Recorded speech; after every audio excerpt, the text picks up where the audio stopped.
হযরত মরিয়মের মাতা পিতা অর্থাৎ ইমরান দম্পতি বিয়ের প্রাথমিক পর্যায়ে সন্তানের জন্য তেমন ব্যাকুল ছিলেন না। এভাবে যখন বেশ কয়েক বছর অতিবাহিত হয়, যখন সন্তান আগমনের কোনো লক্ষণ দেখা যায় না, তখন স্বাভাবিকভাবেই তাদের মনে এক নৈরাশ্য জেগে ওঠে।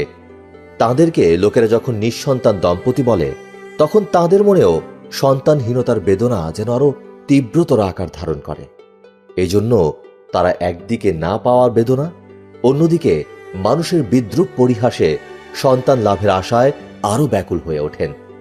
তারা আল্লাহর কাছে অনেক প্রার্থনা করে এবং কান্নাকাটি করে, কিন্তু এতদিন আকুতি মিনতি প্রার্থনা ব্যর্থ হলে তারা উভয়ই বাইতুল মুকাদ্দাসে গিয়ে আল্লাহ তাআলার কাছে সন্তান প্রার্থনা করে এবং আল্লাহর কাছে একটি পুত্র সন্তান কামনা করে বলে যে যদি আল্লাহ তাআলা তাদেরকে পুত্র সন্তান দান করে, তাহলে সেই সন্তানটিকে তারা পবিত্র মসজিদে সেবক রূপে প্রদান করবে। জীবন সায়ান্নে ইমরান দম্পতি উপনীত হয়ে পবিত্র মসজিদ বাইতুল মুকাদ্দাসে আল্লাহর কাছে যে প্রার্থনা ও উৎসর্গের ওয়াদা করেন, তা আল্লাহ তাআলার দরবারে কবুল হয়।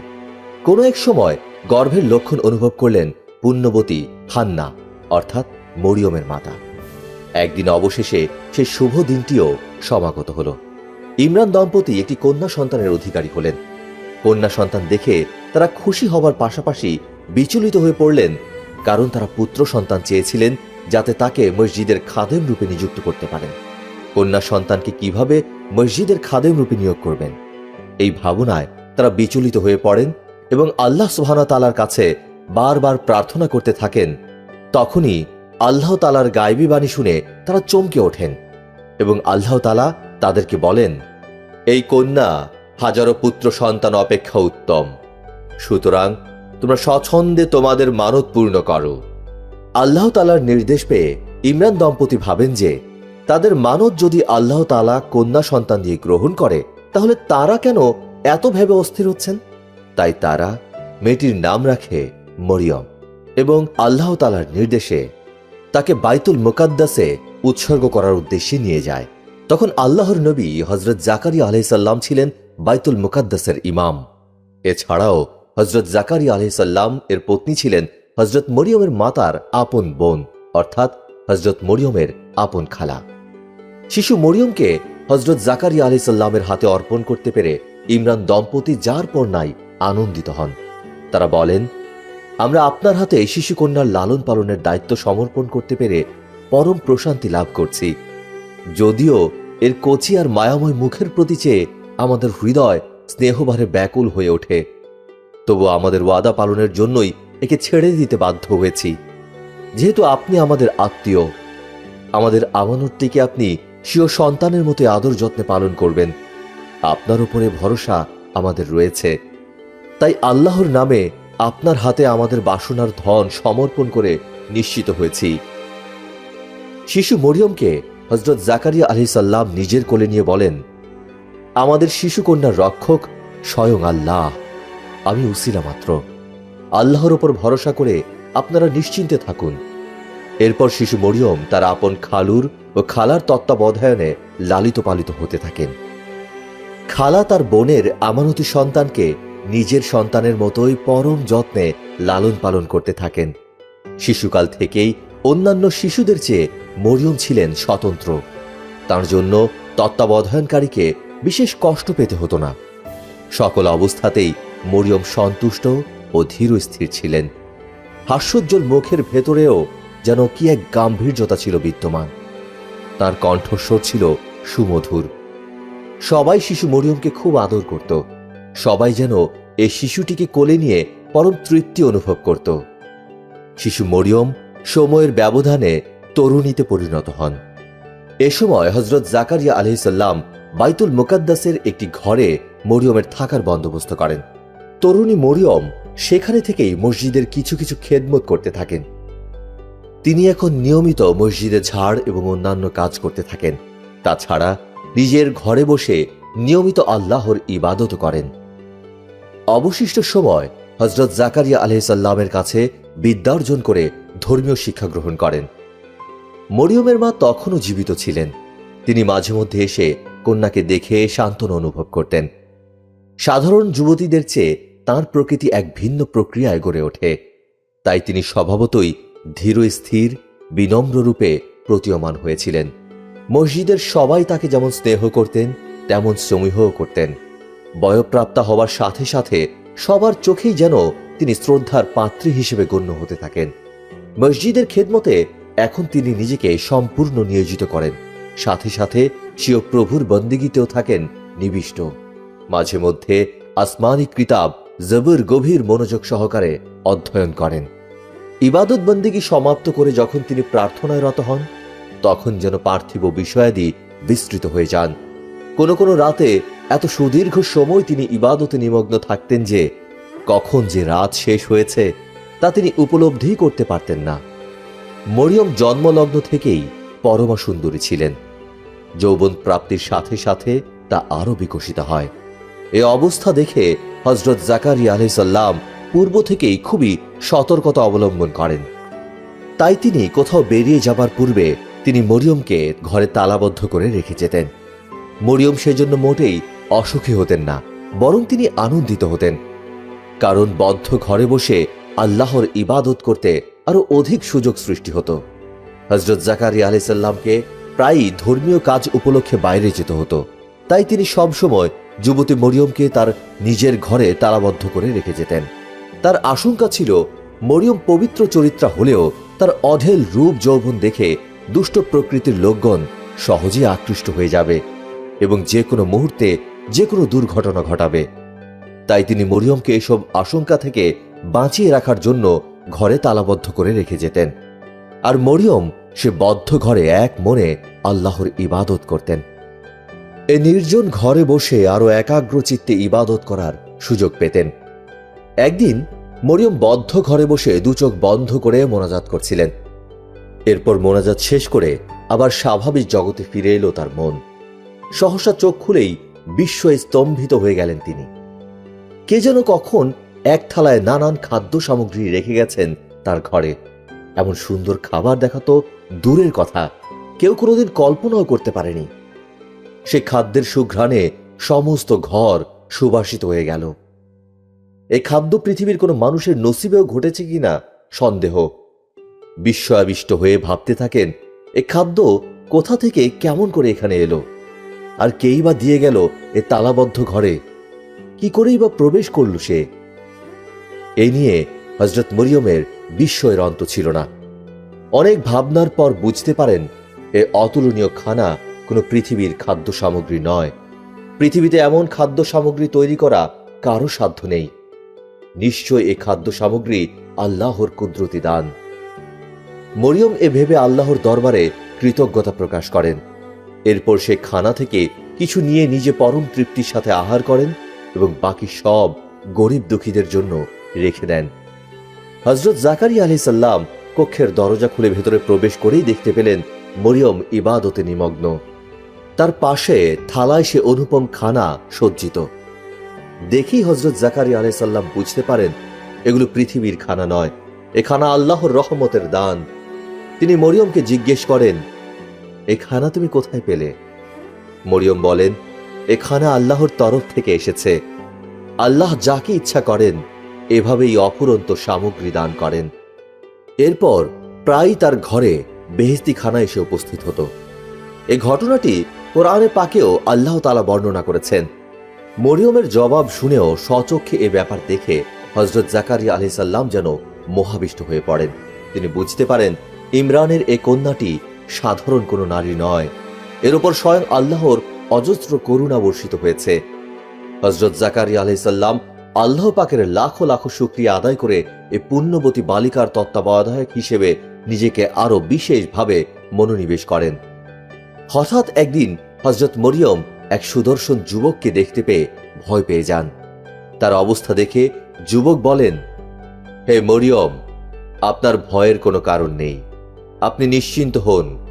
আমি কোনো মানুষ নই, আমি আল্লাহর দূত জিব্রাইল আলাইহিস সালাম। তাহলে আপনি আল্লাহর ফেরেশতা? তাহলে আমি বিপদাপন্ন নই।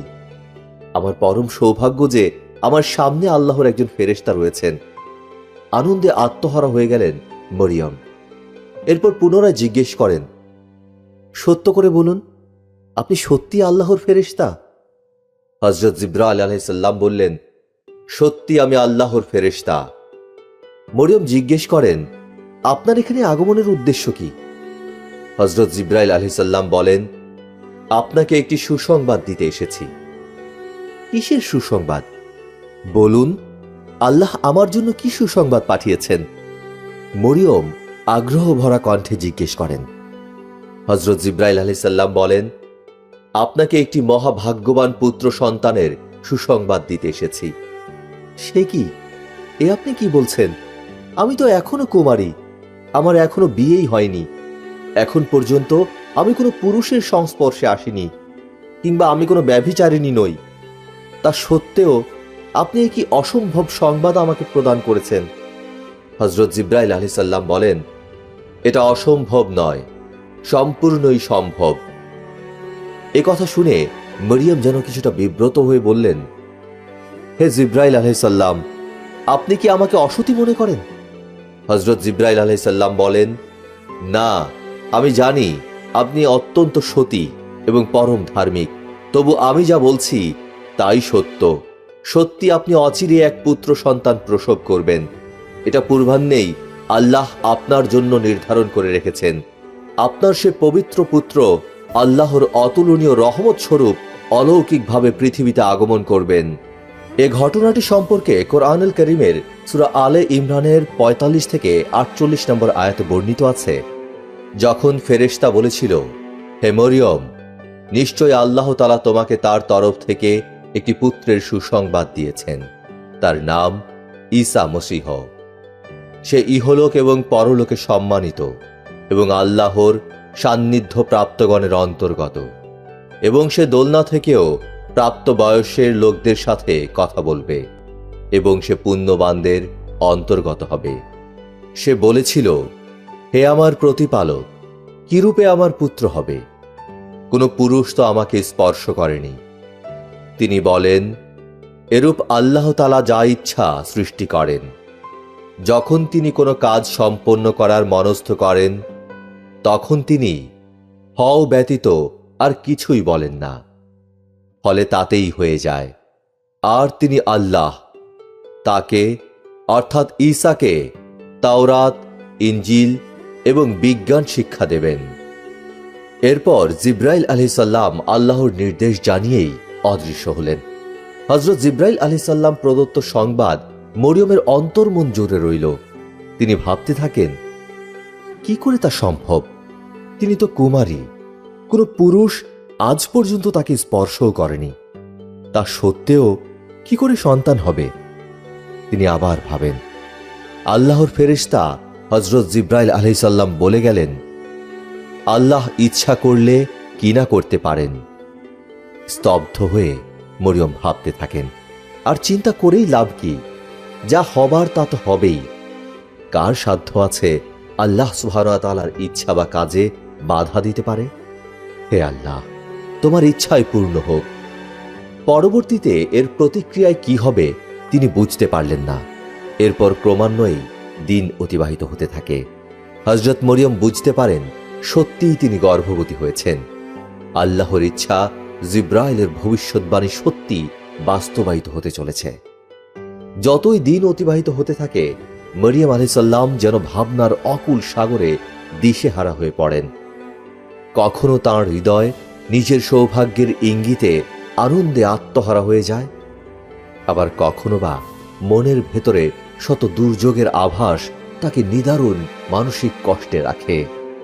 কখনো ভাবেন আল্লাহর দেয়া সুসংবাদ তিনি লাভ করেছেন, অতুলনীয় পুত্র সন্তানের মা হবেন। সে ছেলে হবে মহাভাগ্যবান আর পরম পবিত্র। এটা নিশ্চয়ই তার পরম এক সৌভাগ্য। নিশ্চয়ই এতে আল্লাহর কোনো রহস্য নিহিত রয়েছে, নইলে আল্লাহর এমন ঘটনা ঘটাবার কারণ কি?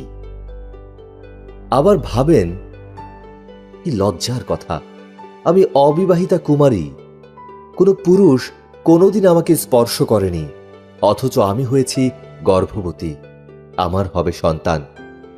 স্বীকার করি এতে আল্লাহর এক গূঢ় উদ্দেশ্য নিহিত রয়েছে। আমাকে আল্লাহ পরম পবিত্র রেখেই তা করেছেন, কিন্তু পৃথিবীর মানুষ তা বুঝবে কেন? তারা তো জানে পুরুষের সংমিশ্রণ ব্যতীত সন্তান হওয়া অসম্ভব। সুতরাং তারা এ কথা কি মেনে নেবে? আমি কি করে মানুষের কাছে মুখ দেখাবো?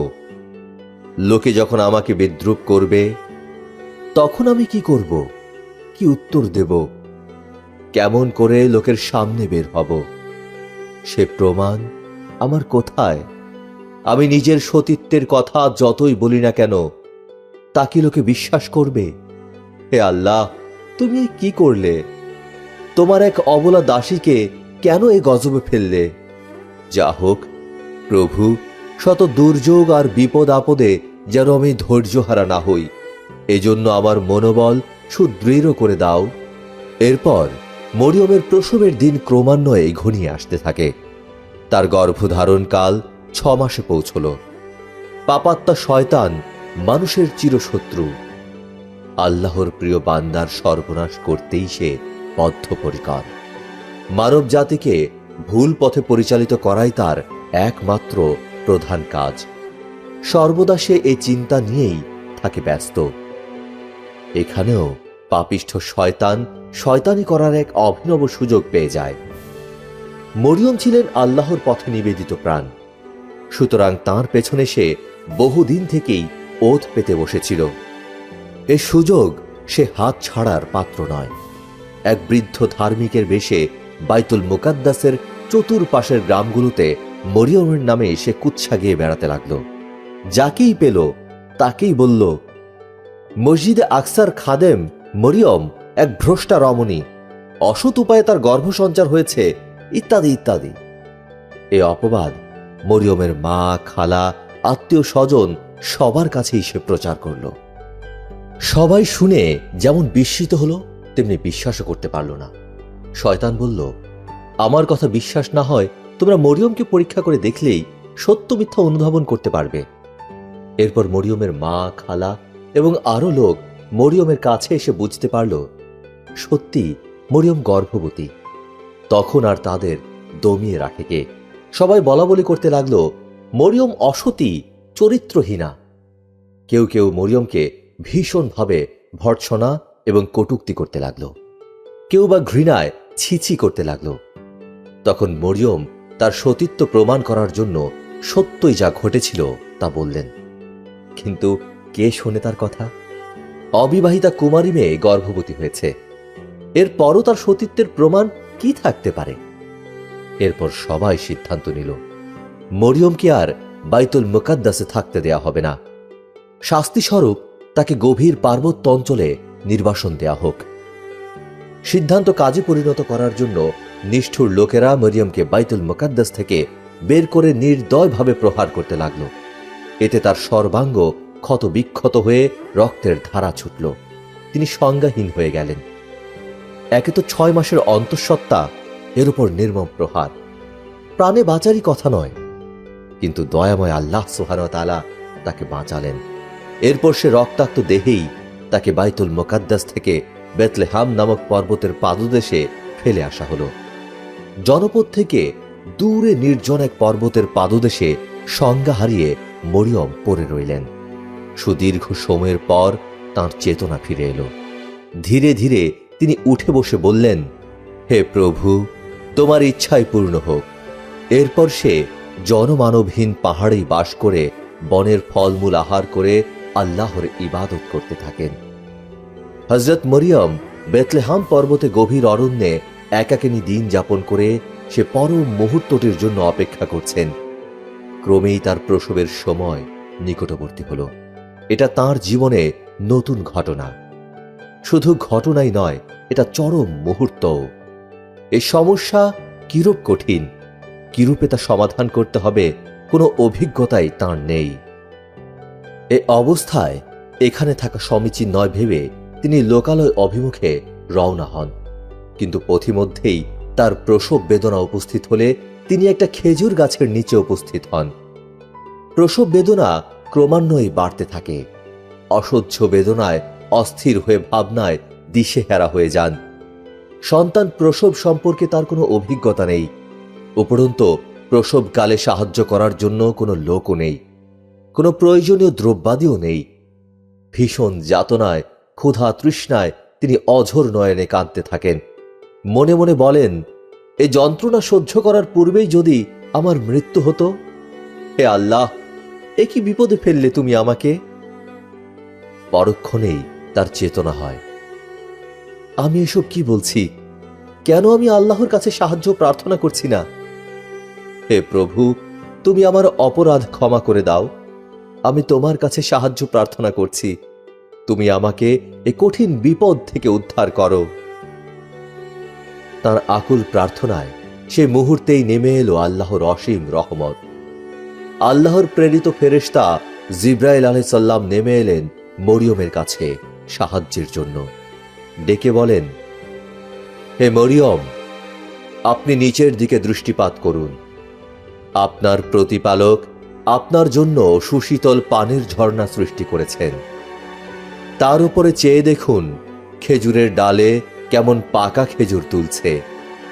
খেজুরের ডাল হাত দিয়ে টেনে নিলেই খেজুরগুলো আপনার কাছে এসে যাবে, সুতরাং কোনো অসুবিধা নেই। হযরত জিবরাইল আলাইহিস সালামের কথা শুনে মরিয়ম চোখ খুলে চেয়ে দেখেন, সত্যি তার পায়ের কাছে সুশীতল পানির ধারা প্রবাহিত হচ্ছে এবং মাথার উপর পাকা পাকা খেজুরের থোকা দুলছে। তখন তিনি আবেগ ভরা কণ্ঠে বলেন, সত্যি আমার প্রতিপালক আমার উপর দয়াশীল। যখন আমার আত্মীয় স্বজন আমাকে বিসর্জন দিয়েছিল, তখন তুমি আমাকে সাহায্য করেছিলে। সুতরাং হে প্রভু, যার উপর তোমার করুণা রয়েছে, তার বাইরের সাহায্যের কি প্রয়োজন? এরপর হযরত মরিয়ম আলাইহিস সালাম খেজুরের শাখা ধরে টান দিতেই গাছের শাখা নুইয়ে এসে তার কাছে পাকা খেজুরগুলো এসে পৌঁছল। কতগুলো পাকা খেজুর খেয়ে মরিয়ম ঝর্ণার পানি পান করলেন। সাথে সাথে দূর হলো ক্ষুধা তৃষ্ণা। পানাহারের সাথে সাথেই এতক্ষণ তার উপরে যে নিদারুণ বেদনা ছিল তা নির্মূল হয়ে গেল। মরিয়মের দু চোখে ঘুমের সৃষ্টি হল, আর সাথে সাথে গভীর ঘুমে আচ্ছন্ন হলেন তিনি। আল্লাহর অসীম রহমতে এ ঘুমের ভেতরেই হযরত মরিয়ম তার জগৎ বরেণ্য পুত্র হযরত ঈসা মসীহকে প্রসব করেন। এতে তিনি একটুও কষ্ট অনুভব করলেন না। এরপর মরিয়ম ঘুমন্ত অবস্থায় শুনতে পেলেন আসমানি বাণী, হে মরিয়ম, তুমি যদি প্রথমে আমার কাছে একাগ্র মনে প্রার্থনা করতে, তাহলে তোমার যেটুকু কষ্ট হয়েছে তাও হতো না। তুমি এখন তোমার মহাভাগ্যবান পুত্রটিকে দর্শন করে মন নয়ন তৃপ্ত করো। আসমানি বাণী শুনে মরিয়মের ঘুম ভেঙে যায়। তিনি কোলের দিকে চেয়ে দেখেন, আকাশের পূর্ণ চাঁদটি যেন তার কোল আলোকিত করে ধরায় নেমে এসেছে। এ কি স্বপ্ন না সত্য? কেমন করে যে কি হয়ে গেল কিছুই বুঝতে পারলেন না। বিস্মিত নয়নে তিনি তার পুত্রটির দিকে তাকিয়ে থাকেন, যেন একটি ফুটন্ত গোলাপ ফুল তার সামনে রেখে দেওয়া হয়েছে। আনন্দে আত্মহারা হয় মরিয়ম। মনে পড়ে তার হযরত জিবরাইল আলাইহিস সালামের ভবিষ্যৎবাণীর কথা। আপনার সে পুত্র হবে মহাভাগ্যবান। তিনি হবেন আল্লাহর করুণা স্বরূপ। তিনি হবেন বিশ্ববাসীর জন্য এক আশ্চর্য নিদর্শন। মরিয়ম ভাবেন, সত্যি আমি মহাভাগ্যবতী। আমার মতো সৌভাগ্যবতী নারী পৃথিবীতে আর কজন আছে? আনন্দে আত্মহারা হয়ে পুত্রকে কোলে নিয়ে সস্নেহে বুকে জড়িয়ে ধরলেন। এ সম্পর্কে কোরআনের সূরা মরিয়মে আল্লাহ সুবহানাহু ওয়া তাআলা বর্ণনা করেছেন, তার প্রসব বেদনা উপস্থিত হলো এক খেজুর গাছের গোড়ায়। তিনি কেঁদে বলেন, এর পূর্বে যদি আমার মৃত্যু হতো আর আমি হয়ে যেতাম একেবারে বিস্মৃত। কিন্তু নিম্ন থেকে শব্দ হলো, দুঃখ করো না, তোমার নিচেই তোমার রব এক ফোয়ারা সৃষ্টি করেছেন, আর খেজুর গাছের গুড়ি ধরে ঝাঁকি দাও, তা থেকে পাকা ও তাজা খেজুর নিক্ষিপ্ত হবে। এখন আহার করো, পান করো, চক্ষু শীতল করো। যদি কোনো মানুষ দেখো, তাহলে বলো, আমি আল্লাহর নামে রোজা মানত করেছি, আজ কারো সাথে কথা বলবো না। এরূপ মরিয়ম শুনতে পেলেন। এরপর কে যেন তাকে ডেকে বলছেন, হে মরিয়ম, তোমার পুত্র সম্পর্কে নানাজন নানা কথা বলবে, নানা কথা জিজ্ঞেস করবে। তুমি তাদের কোনো কথার উত্তর দেবে না। তোমার কোলের শিশুই সব কথার উত্তর দেবে। কেউ কোনো কথা জিজ্ঞেস করলে তুমি বলবে, আমি আল্লাহর নামে রোজা রেখেছি, তোমাদের সাথে কথা বলতে পারবো না। তোমাদের যা জিজ্ঞেস করার এ শিশুকেই জিজ্ঞেস করো। সাবধান, তুমি কারো সাথে কথা বলবে না। মরিয়ম অবিশ্বাস করতে পারলেন না সে আসমানি বাণী, কারণ তিনি তো জানেন আল্লাহ তাআলা সর্বশক্তিমান, তার যা ইচ্ছা তাই করতে পারেন। অবিবাহিত কুমারী নারীর সাথে কোনো পুরুষের সংস্পর্শ ব্যতীত যদি সন্তান সৃষ্টি করতে পারেন, তাহলে একটা শিশুর মুখ দিয়ে কথা বলতে পারবেন না কেন? এরপর আনন্দে আত্মহারা হয়ে শিশুপুত্রকে বুকে নিয়ে হযরত মরিয়ম লোকালয়ে অগ্রসর হলেন। মরিয়মের এখন এক মহা সমস্যা দেখা দিল। শিশুপুত্রকে নিয়ে এ অরণ্যে থাকা মোটেই সম্ভব নয়। মহাভাবনায় পড়লেন তিনি। তখন এক অদৃশ্য বাণী শুনতে পেলেন, মরিয়ম, তুমি তোমার শিশুপুত্রকে নিয়ে স্বীয় ঘরে গমন করো। তোমার কোলের শিশুকে দেখে লোকেরা নানারূপ প্রশ্ন করবে, কিন্তু তুমি তাদের কথার জবাব না দিয়ে ইশারায় বলবে, আমি আল্লাহর নামে রোজা রেখেছি, কোনো কথা বলতে পারবো না। তোমাদের যা জিজ্ঞেস করতে হয় এ শিশুকে জিজ্ঞেস করো। এরূপ আসমানি বাণী শুনতে হযরত মরিয়ম শিশুপুত্রকে কোলে নিয়ে নিজ ঘরে ফিরে এলেন। তার ফিরে আসার সাথে সাথে সারা গ্রামে ছিছি পড়ে গেল। দলে দলে লোক এসে মরিয়মের সন্তানকে দেখতে লাগল। আল্লাহ সুবহানাহু ওয়া তাআলা পবিত্র কোরআনে পাকে বলেছেন, অবশেষে তিনি তার সন্তানকে বহন করে তার সম্প্রদায়ের কাছে এলেন। তারা বলল, হে মরিয়ম, তুমি তো ভীষণ অন্যায় কাজ করেছ। তোমার পিতা তো মন্দ লোক ছিলেন না, এবং তোমার মাতাও তো অসৎ চরিত্রা ছিলেন না। তারা সবাই মরিয়মের কোলে শিশু সন্তান দেখে ঘৃণায় মুখ ফেরালো। কেউ বলল, ছি ছি মরিয়ম, তুমি এমন জঘন্য কাজ করলে, এমন মহাপাপে কি করে লিপ্ত হলে? কেউ বলল, তোমার পিতা বাইতুল মুকাদ্দাসের পেশ ইমাম ছিলেন, তার কন্যা হয়ে তুমি এমন দুশ্চরিত্রা কি করে হলে? কেউ বলল, ছি ছি মরিয়ম, তুমি না বাইতুল মুকাদ্দাসের খাদেমা, তোমার দ্বারা এমন হীন কাজ কি করে সম্ভব হলো? এমনি করে সবাই তাকে ধিক্কার দিতে লাগলো। পাড়া প্রতিবেশী সবাই তাকে কটু কথা বলে এবং নানারূপ প্রশ্ন করে অতিষ্ঠ করে তুলল। মরিয়ম সবই শুনেন, কিন্তু কারো কথার জবাব দেন না বা কোনো প্রতিবাদও করেন না। শুধুমাত্র ইশারায় বলেন, তোমরা আমাকে কোনো কথা বলো না, আমি আল্লাহর নামে রোজা রেখেছি, আমি তোমাদের সাথে কোনো কথা বলতে পারবো না। তোমাদের যা জিজ্ঞেস করার এ শিশুকেই জিজ্ঞেস করো, তাহলেই তা জানতে পারবে। এরপর যে যা বলছে কারো কথার জবাব না দিয়ে বলছেন, তোমাদের যা জানার শিশুর কাছ থেকে জেনে নাও। এ কথা শুনে সবাই যেমন বিস্মিত হলো, তেমনি রাগান্বিত হলো। কেউ কেউ নানান কথাও বলল। নিজে কথা বলবে না, কথা বলবে নবজাতক? তুমি আমাদের সাথে ঠাট্টা করছো? মরিয়ম নীরবে শোনেন। এতে তার মুখে চোখে কোনো বিরক্তি ভাব দেখা যায় না। লোকেরা যখন এরূপ বিদ্রূপে মরিয়মকে অতিষ্ঠ করে তুলল, এ সময় সবাই অবাক হয়ে শুনতে পেল নবজাতক ঈসা কথা বলছেন। নিশ্চয় আমি আল্লাহর রহমতের দান, মরিয়মের পুত্র ঈসা। নবজাতকের কথা শুনে সবাই হতবাক হল। দুধের শিশুর মুখে এমন সুস্পষ্ট বিশুদ্ধ কথা তো জীবনে কোনোদিন শোনেনি তারা। কেউ বলল, মরিয়ম নিশ্চয় জাদু শিখেছে। সাথে সাথে আরেকজন সমর্থন করে বলল, তোমার কথাই সঠিক, জাদু ব্যতীত এমন ঘটনা কখনো সম্ভব নয়।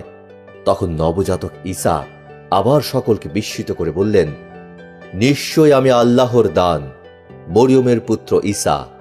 আল্লাহ সুবহানাহু ওয়া তাআলা মেহেরবানি করে আমাকে তার পবিত্র গ্রন্থ দান করেছেন। তিনি আমাকে তোমাদের নবী রূপে পৃথিবীতে প্রেরণ করেছেন। এতে লোকেরা আরো বিস্মিত হল। ভাবতে লাগলো, তাই তো, এমন সুস্পষ্ট ভাবে, এমন বিশুদ্ধ ভাবে, এমন মধুর স্বরে যে শিশু কথা বলতে পারে, সে কিছুতেই একটা সাধারণ শিশু নয়। নিশ্চয়ই সে আল্লাহর নবী, নতুবা এরূপ হতে পারে না। ঠিক সেই সময় শিশু ঈসা আবারও সবাইকে বিস্মিত করে বলেন, সর্বাবস্থায় আমার প্রভু আমাকে কল্যাণযুক্ত করেছেন। তিনি আমাকে আমার পরম পবিত্র মায়ের একান্ত বাধ্য ও অনুগত থেকে সারা জীবন আমাকে ইবাদত বন্দেগী এবং উপদেশ দান করতে নির্দেশ দিয়েছেন। শিশু ঈসার এবারের কথা শুনে এখন আর কারো সন্দেহ রইল না। সবাই বলতে লাগলো, সত্যিই তো, আল্লাহর নবী না হলে এ দুগ্ধ পশু শিশু এমন আশ্চর্যজনক কথা বলতে পারে। শিশুটির প্রতি শ্রদ্ধায় সবারই মাথা নত হয়ে এলো। তখন হযরত মরিয়ম আনন্দে শিশুকে বুকে চেপে ধরলেন। পবিত্র কোরআনে এ সম্পর্কে আল্লাহ সুবহানাহু ওয়া তাআলা বলেছেন, তখন তিনি শিশুর দিকে ইঙ্গিত করলেন। তারা বলে, আমরা কি প্রকারে তার সাথে কথা বলবো? সে একজন কোলের শিশু। তখন ঈসা বলেন, আমি আল্লাহর এক সেবক। তিনি আমাকে ইনজিল গ্রন্থ দান করেছেন এবং আমাকে নবী করেছেন এবং আমাকে মঙ্গলময় করেছেন। আমি যেখানেই থাকি না কেন, এবং আমার প্রতি নির্দেশ দিয়েছেন নামাজ ও জাকাতের, যতদিন আমি জীবিত থাকি, এবং তিনি আমাকে করেছেন মাতার প্রতি অনুগত। তিনি আমাকে করেননি উদ্যত ও হতভাগ্য। আর আমার প্রতি আল্লাহর করুণা ও শান্তি যেদিন আমি জন্মেছি সেদিন থেকে, যেদিন আমি ইন্তেকাল করব এবং পুনরুজ্জীবিত হব। এরূপই ছিলেন মরিয়মের পুত্র ঈসা। এটা সত্য কথা। সৎ সম্পর্কে তারা সন্দেহ করছে। লোকজন তখন বুঝল, মরিয়মের পুত্রটি সত্যি আল্লাহর প্রেরিত মহাপুরুষ। আর কোন প্রেরিত মহাপুরুষ অসতী নারী গর্ভে জন্মগ্রহণ করতে পারে না। সুতরাং মরিয়ম অসতী নয়। আল্লাহর অসীম কুদরতের বলেই এই শিশু জন্মগ্রহণ করেছে। এরপর তারা তাদের ভুল বুঝতে পেরে মরিয়ম ও তার শিশু পুত্রকে সাদরে গ্রহণ করল। শিশু ঈসার মুখে এমন সারগর্ভ পবিত্র বাণী শুনে সবাই বিশ্বাস এবং এক বাক্যে স্বীকার করল, মরিয়মের পুত্রটি আল্লাহর প্রেরিত একজন নবী। আল্লাহর নবীর যিনি গর্ভধারিণী, তিনি কখনো অসৎ চরিত্রা হতে পারেন না। সুতরাং মরিয়ম নির্দোষ। এরূপ ধারণা করে মরিয়মের আত্মীয় স্বজন এবং পাড়া প্রতিবেশীগণ সবাই মরিয়মের কাছে ক্ষমা প্রার্থী হল। লোকজন বুঝতে পারল, মরিয়মের ওপরে আল্লাহর বিশেষ অনুগ্রহ বিদ্যমান রয়েছে। সেজন্যই তাকে পুরস্কার স্বরূপ হযরত ঈসা আলাইহিসসালামের মতো পুত্রকে দান করেছেন। তিনি মরিয়মকে পবিত্র ও সতী রেখেছেন। এরপর সকলেই মিলে মরিয়ম ও তার শিশু পুত্রের থাকার জন্য বাইতুল মুকাদ্দাসে একটি ঘর নির্মাণ করে দিল। হযরত মরিয়ম স্বীয় পুত্রকে নিয়ে সেই ঘরেই বাস করতেন এবং দিবানিশি আল্লাহর ধ্যানে নিমগ্ন থাকতেন।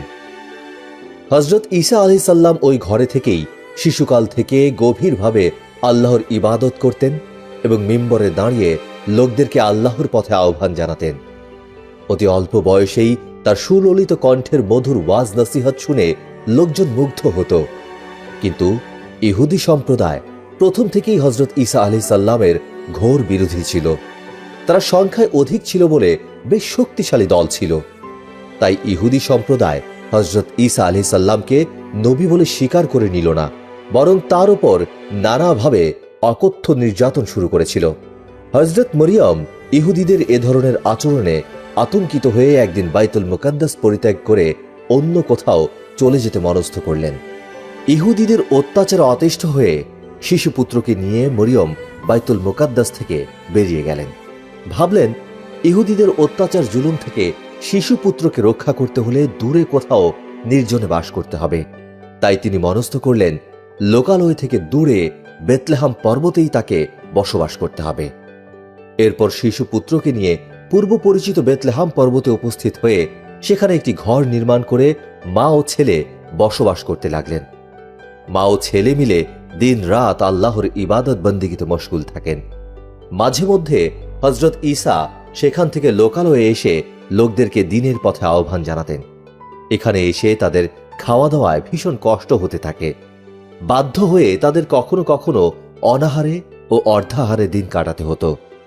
যখন ক্ষুধার জ্বালায় একেবারে কাতর হয়ে পড়েন, তখন বালক ঈসা খাদ্যের অন্বেষণে বেরিয়ে বন জঙ্গল থেকে নানারূপ ফলমূল সংগ্রহ করে খেতেন। এমনি করেই তাদের দিন অতিবাহিত হতে থাকে। হজরত মরিয়ম ও হজরত ঈসা আলাইহিসসালামকে নির্জন ঘরে বসেই আল্লাহর ইবাদত বন্দেগী করতে হতো। এ ঘরকে মুসলমান ও খ্রিস্টান সম্প্রদায়গণ অতি পবিত্র জ্ঞানে জিয়ারত করে থাকেন। বেতলেহামেই হজরত মরিয়ম ও হজরত ঈসা আলাইহিসসালামের দিনগুলো অতিবাহিত হতে থাকে। একদিন হজরত ঈসা আলাইহিসসালাম মাকে একাকিনী রেখে ফলমূলের অন্বেষণে জঙ্গলে গিয়েছিলেন।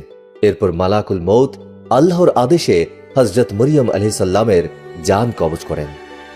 কিছুক্ষণ পর হজরত ঈসা আলাইহিসসালাম জঙ্গল থেকে ফলমূল নিয়ে ফিরে এসে তার মাকে ডাকেন, কিন্তু কোনো সাড়া না পেয়ে অবশেষে তিনি প্রবেশ করেন ঘরে এবং দেখেন তার মায়ের পবিত্র আত্মা দেহ ত্যাগ করে চলে গেছে।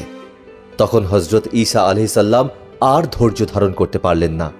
সেখানে বসেই করুণ স্বরে কাঁদতে লাগলেন। তার করুণ কান্নায় বনের পশু পাখিরাও পর্যন্ত কেঁদে আকুল হল। কিছুক্ষণ পর্যন্ত অজ্ঞান হয়ে পড়ে রইলেন তিনি। এরপর জ্ঞান ফিরে পেয়ে মায়ের দাফন কাফনের জন্য লোক ডেকে আনার জন্য লোকালয় অভিমুখে রওনা হলেন। পথিমধ্যেই দেখতে পেলেন কিছু সংখ্যক লোক সেদিকেই আসছে। হজরত ঈসা আলাইহিসসালাম তাদেরকে বলেন, আমার মায়ের মৃত্যু হয়েছে, আমার একার পক্ষে দাফন কাফন করা সম্ভব নয়। আপনারা যদি আমাকে একটু সাহায্য করেন তাহলে আমি খুবই বাধিত হব। তার উত্তরে লোকগুলো বলেন, হে ঈসা, আমরা মানুষ নই, আল্লাহর প্রেরিত ফেরেশতা। আপনার মাকে দাফন কাফন করার জন্যই আমরা এসেছি। আমরা জান্নাত থেকে মরিয়মের জন্য কাফনের কাপড়, সুগন্ধি দ্রব্যাদি নিয়ে এসেছি। এরপর তারা নিজেরাই হজরত মরিয়মকে দাফন কাফন করে অদৃশ্য হয়ে গেলেন। বেতলেহামের পবিত্র কুটিরে মরিয়মের মৃত্যুর পর ফেরেশতাগণ তাকে লাবনান নামক একটি পাহাড়ের ওপর সমাহিত করেছিলেন। কথিত আছে সে পাহাড়ে আরো অনেক কবর রয়েছে, কিন্তু বর্তমানে তা নির্ণয় করা যায় না। হজরত মরিয়ম আলাইহিসসালাম একমাত্র যিনি গর্ভবতী হন এবং কুমারী থাকা অবস্থায় সন্তান প্রসব করেন, আর এটি আল্লাহর পক্ষ থেকে বিশ্ববাসীর জন্য তার অলৌকিক ঘটনা। আল্লাহ আরো দৃষ্টান্ত দিচ্ছেন ইমরান কন্যা মরিয়মের। সে তার সতীত্ব রক্ষা করেছিল, আমি তাই তার ভেতরে রূহ ফুঁকে দিয়েছিলাম। সে তার প্রতিপালকের বাণী ও তার কিতাবসমূহ সত্য বলে গ্রহণ করেছিল। সে ছিল আমার পূর্ণ অনুগতদের একজন। সূরা তাহরিম আয়াত 12। তিনিই একমাত্র যার নামে একটি সূরার নামকরণ করা হয়েছে এবং আল্লাহ সুবহানাহু ওয়া তাআলা কোরআনে তার নাম দিয়ে উল্লেখ করেছেন। তিনি বিশ্বের মহিলাদের সর্দারনী। ইবনে আব্বাস রাদিয়াল্লাহু তাআলা আনহু বলেন যে রাসূল পাক সাল্লাল্লাহু আলাইহি সাল্লাম মাটিতে 4টি দাগ টানলেন, তারপর বললেন, তোমরা কি জানো এটা কি? তারা বলল, আল্লাহ ও তার রাসূলই ভালো জানেন। তখন নবী করিম সাল্লাল্লাহু আলাইহি সাল্লাম বলেন, জান্নাতের শ্রেষ্ঠ মহিলারা হলেন খাদিজা বিনতে খুয়াইলিদ, ফাতিমা বিনতে মুহাম্মদ, মরিয়ম বিনতে ইমরান এবং ফেরাউনের স্ত্রী আসিয়া বিনতে মুজাহিম।